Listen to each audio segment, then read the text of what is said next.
Hey everybody, good evening. It's Mama Jen and it's story time with Mama Jen. So if you haven't quite noticed, I'm sitting in my car. So I brought you guys on a little bit of a road trip and I wanted to get this video up before some of you thought I might not be doing one today. So I will try to do one every day of the week. Sunday is pretty much the only day I try to take to myself. And this story is in honor of a really, really good friend of ours. And I have loved him longer than I've actually known him because I'd heard of him through mutual acquaintances.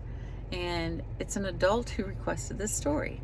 And this story is called Jason the Blind Bat.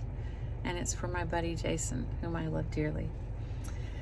Now, before you get all scientific on me and tell me that all bats are blind, it hasn't always been so. Long, long ago, bats were like every bird, living a great life, eating bugs, flying here, flying there, going on bat vacations, building homes, and such. There was a bat named Jason. There was also a human named Ronald. Now, Ronald loved watching the bats, and he particularly liked watching a group of bats that Jason was part of. And Jason was always full of surprises. He sat for hours watching Jason and his friends and their aerial acrobatics. Ronald watched as one bat in particular, guess who that was, would do crazy tricks and still zoom down, grab a bug, and soar back up to a tree or windowsill or whatever. Ronald started putting out seeds, and before you knew it, Jason was stopping by, showing off a little, and they began to find their rhythm. Jason started finding himself enjoying his time with the human and learning how to do really neat things. They used whistles and clicks, and Jason learned how to carry messages, pull wires to high places, even how to bat, with his wings, get it? Bat, da-da-da-da-da-da-da, to confuse other birds.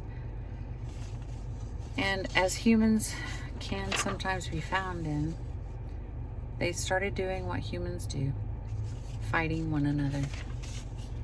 After the war had been going for a while, Ronald stepped up to help, and Jason went along. Ronald was his human, and he was Ronald's bat. Ronald began to realize how valuable Jason was in relaying messages, but he also needed to protect him, so he started having him train with a blindfold, so he would be able to fly at night. Jason had many of his bat friends who also became part of the elite group of night messengers called the Battle Night Bats. And they were becoming so famous that the military used them all the time. Well, Jason and his friends knew it was dangerous to fly at night, but they also knew they were a big help, so they kept doing it. Soon all the female bats started to stay awake at night to make sure their men bats were safe, and before you know it, they all stopped going out in the day. The light was just too strong. The Battle Night Bats were all honored at the end of the war, but it was Jason who had been the first messenger, the greatest to help his human, and sadly, the first bat to go blind. Funny enough, that daredevil bat didn't stop. He kept doing everything the other birds did, just at nighttime. And boy, could he hunt.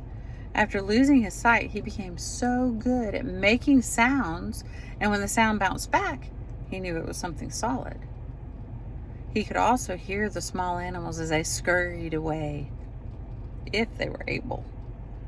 Anytime Jason would visit Ronald, Ronald always had great stories to tell and loved feeding Jason.